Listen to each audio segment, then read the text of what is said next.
104.7 The Cave. Mike, the intern, on the phone this morning with my good friend Steve Shippy, who's got one hell of a shock doc coming out tonight.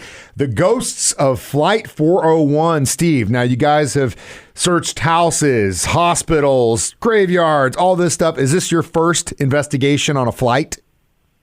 Yes, it's definitely the first time I've ever investigated anything related to an air disaster or a crash. So you got to tell me, how did this first get on your radar? Well, it's been on my radar for a long time. I grew up, kind of fascinated reading material about this, watching news clips of it. There's been a couple of different movies, a couple different books. It's just one of those hauntings that are so complex for a few different reasons that, I can surely get into, that really fascinated me about the Ghosts of Flight 401.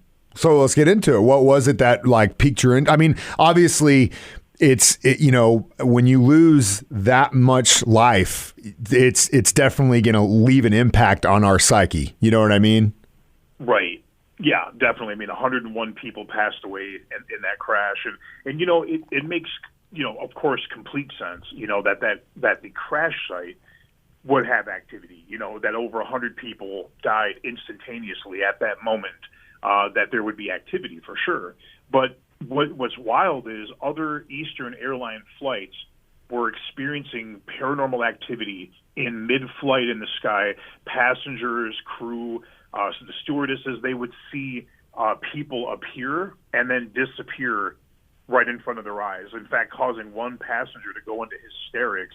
They had to land, and this person had to be taken away by ambulance because this apparition of a man appeared next to her in a pilot's uniform, and the crew that witnessed it as well recognized that individual to be one of the pilots of the crashed Flight 401. Oh, that's crazy. And then you brought in a psychic medium on this to try and make contact with them? Yes, Cindy Keza. I've worked with her on several different cases.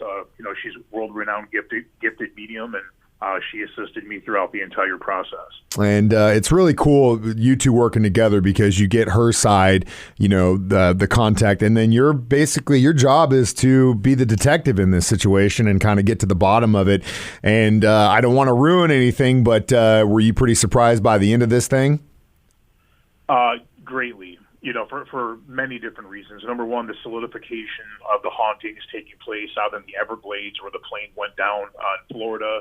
All the activity that we captured there, the events that we witnessed, that we documented, but also being able to sit down with survivors, getting their story, what they went through, what they remember, what they experienced since then, and then something even more shocking that I won't go into too much to not spoil it, but we then found out that there were other disasters that almost had identical coordinates to the crash site, and too many to be, ignored as a coincidence.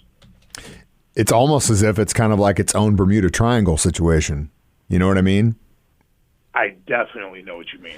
Okay, well, man, you piqued my interest tonight. Do not miss out on this awesome 2-hour special, Shock Doc, Ghosts of Flight 401 on the Travel Channel, 8 p.m. Eastern, 7 Central.